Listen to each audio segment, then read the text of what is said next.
सालों पहले सोनापुर गांव में एक भयानक हवेली थी जिसके बारे में तरह तरह की अफवाहें फैली थी। हर किसी का मानना था कि उस हवेली में कोई चुड़ैल का साया है।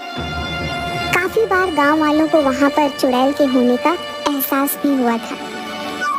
एक बार गांव के लोग गांव के चौराहे पर हवेली के बारे में बात कर रहे थे। अरे भैया, हवेली में भूत का साया है। मैंने खुद पेड़ों से फूलों को उड़ते हुए खुद हवेली में जाते हुए देखा है। अरे नहीं कल्लू भैया, वहाँ भूत का नहीं, वहाँ पर चुड़ैल का साया है। मैंने 2 पायलों की आवाज सुनी है। अरे सुनील चच्चा, भूत चुड़ैल नहीं, वहाँ तो राक्षस है, राक्षस। मैंने देखा, मेरी गाय का दूध अपने आप निकलकर बर्तन में चला गया भैया, और फिर बर्तन हवेली में। बात तो सही है, मैंने भी हंसने की बहुत सी आवाज़ें। जमींदार साहब, आपको हवेली और गांव के बीच में मजबूत दीवार बना देनी चाहिए। कम से कम ये भूत हमारे बच्चों को तो नुकसान नहीं पहुंचाएंगे। न जाने हवेली में भूत है कि चुड़ैल, लेकिन एक बार जब मेरे पति लकड़ियां काट रहे थे तो उनकी कुल्हाड़ी नीचे गिर गई। अचानक कुल्हाड़ी न जाने कैसे उड़ते हुए वापस उनके हाथ में आ गई। मेरी तो डर के मारे जान ही निकल गई थी। हाँ बेटिया, सच कहती हो, वहाँ कोई है जिसने हमारी सहायता की। मेरी पोती तालाब में डूब गई थी।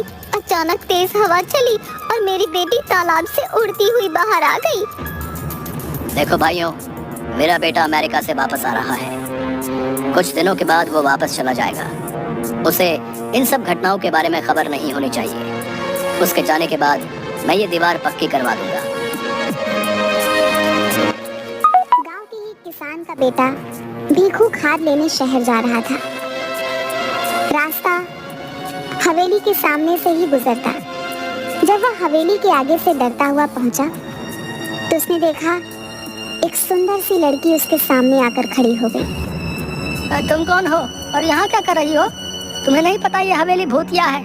यहाँ रहना खतरे से खाली नहीं। किरण है, मैं तो यहीं रहती हूँ। हम यहाँ आते जाते हैं।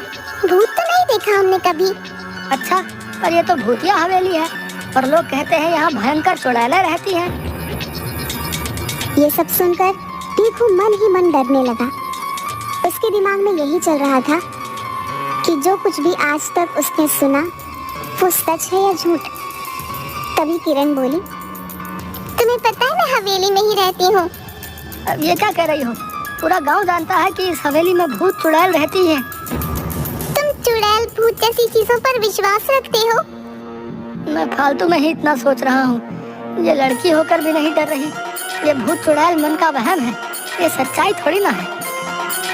आओ, तुम्हें मैं अपने बाकी लोगों से मिलवाती हूँ। इससे तुम्हारा डर हमेशा के लिए खत्म हो जाएगा। भीखू किरण के पीछे पीछे चलने लगा कि अचानक उसे जोर का धक्का लगा और वह हवेली की पहाड़ी से नीचे गिर गया। गांव वाले तुरंत दौड़ते हुए भीखू के पास आए और पूछने लगे क्या हुआ। तभी भीखू के मुंह से बस ये शब्द निकले, हवेली, लड़की, किरण, हवेली।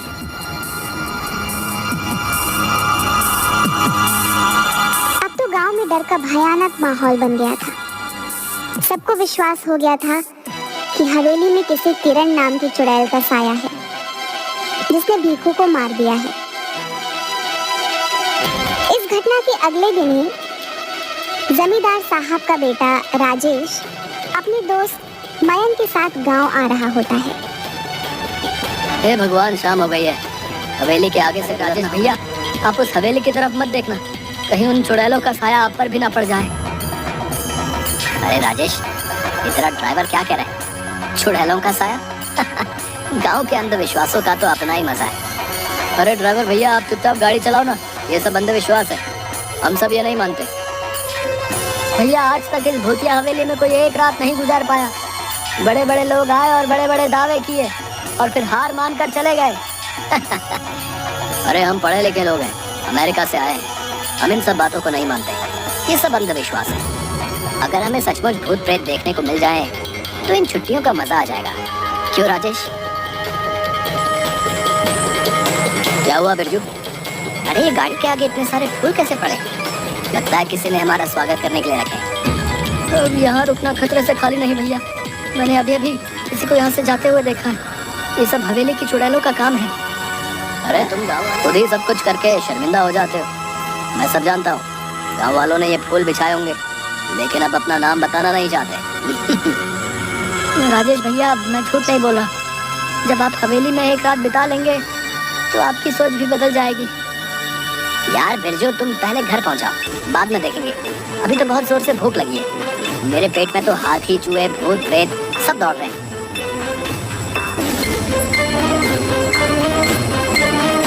कुछ ही देर में दोनों दोस्त घर पहुंच जाते हैं और आराम से सो जाते हैं। अगले दिन जब वह गांव घूमने जाते हैं, उन्हें हवेली के पास जाने से मना करते हैं। आखिरकार गांव वालों की सोच को बदलने के लिए राजेश और मयंक उस हवेली में एक रात बिताने का फैसला करते हैं। ये मैं क्या सुन रहा हूँ राजेश? तुम हवेली में जाना चाहते हो? अरे तुम्हारा दिमाग तो ठीक है। मैं तुम्हें कभी इसकी आज्ञा नहीं दूंगा। पिताजी हम अमेरिका से पढ़कर आए हैं। हम ऐसे अंधविश्वासों को नहीं मानते। वैसे भी वो हवेली बहुत पुरानी है। हम उसे हेरिटेज होटल बनाना चाहते हैं। करोड़ों की प्रॉपर्टी है। अरे चाचा जी, हो सकता है इस हवेली में कुछ लोगों ने कब्जा करने के लिए इस तरह की अफवाहें उड़ाई हों। हम हमेशा के लिए इन सब का समाधान कर देंगे। ठीक है, जाओ अगर, लेकिन अपने साथ 2 गार्ड, बंदूक और सुरक्षा का सारा सामान साथ ले जाओ।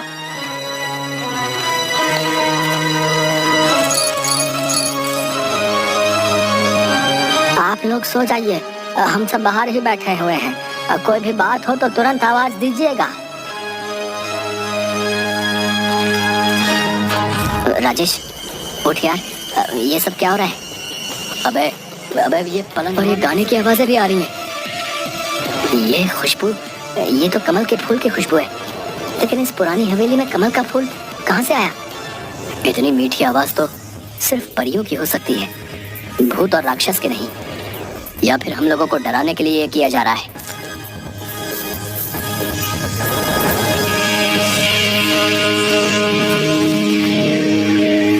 क्या तुमने वही देखा जो मैं देख रहा हूँ? हाँ यार, ये तो सचमुच भूतिया है। विश्वास नहीं कर सकते। मुझे तो लगता है कि ये कोई ऐसा बंदा है जिसे इस टाइप के हॉरर इफेक्ट के बारे में बहुत कुछ पता है। चलो हवेली की लाइब्रेरी में चलते हैं, कुछ तो मिलेगा।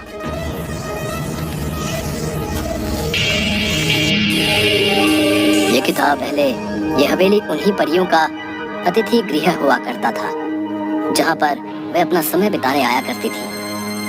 अतिथि गृह क्या होता है? Guest house. यानी कि हम लोग एक परियों के गेस्ट हाउस में हैं। वाह भाई, ये तो कमाल हो गया। मेरा ख्याल है हमें बिना आवाज किए चुपचाप देखना चाहिए, क्योंकि अभी तक हमें परियां नजर नहीं आई है।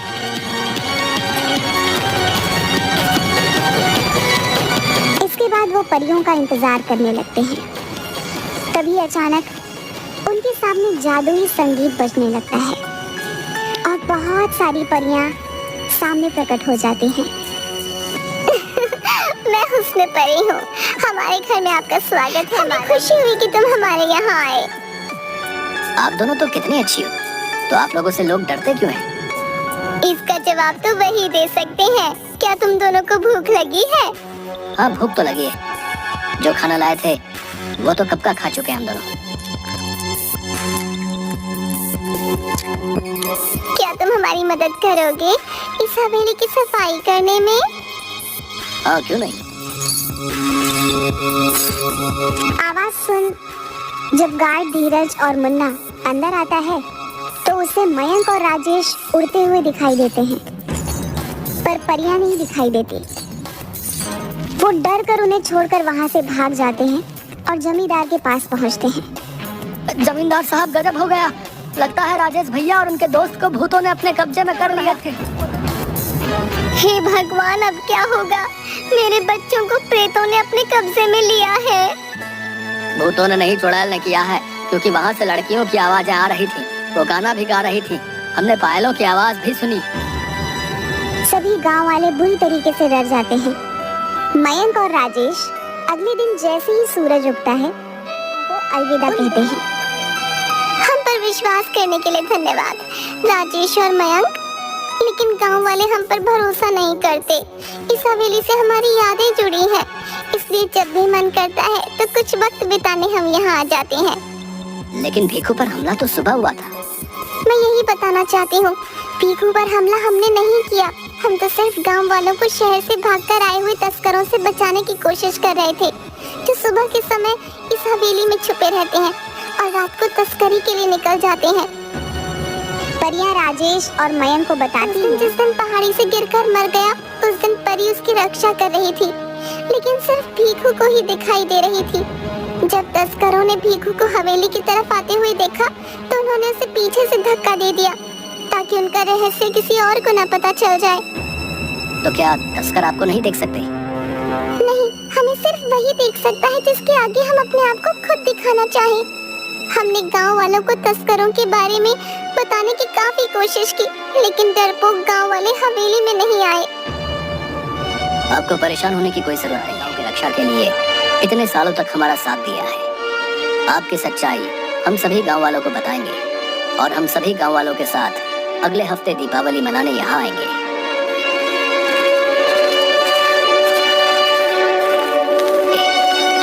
राजेश और मयंक सारी कहानी सबको बताते हैं। पुलिस को तस्करों की सूचना दे दी जाती है।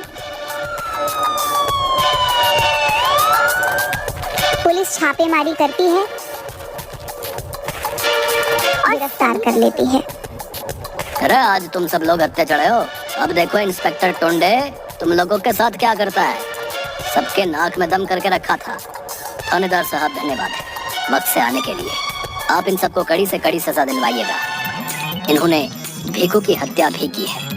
अरे ले चलो रे इन सबको गाड़ी में भर के। आप सब गांव वालों को अब इस हवेली से डरने की कोई जरूरत ना है। कुछ ना होता ये भूत प्रेत। समझदार बनो तुम सब राजेश और मयंक की तरह। उसके बाद गांव भरोसा होने लगता है। दिवाली के दिन सभी गांव वाले हवेली की तरफ चल देते हैं। परियों ने पूरी हवेली को दीपों से सजाया होता है। हवा में आतिशबाजी होने लगती है। परियां सबके सामने प्रकट हो जाती हैं। परियों को देखकर सभी बहुत खुश होते हैं और उनके साथ मिलकर दिवाली मनाते हैं। इसके बाद सभी हंसी खुशी से गांव में रहने लगते हैं।